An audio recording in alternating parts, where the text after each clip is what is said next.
काजी जादव जी का विचार बा?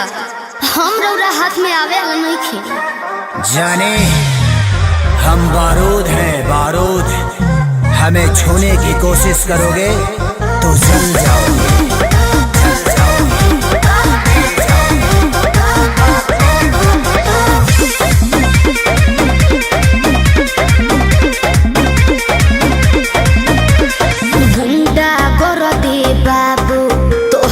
चले नहीं अच्छा मिली ना ऊंची झवा जौन तोहरा चाहे देवे के पड़ी। सीधे सीधे मनबू की सीधे सीधे मनबू की गोली चलबू हो।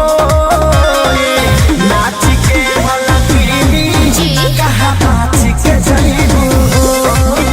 कहियो ना कहियो जानो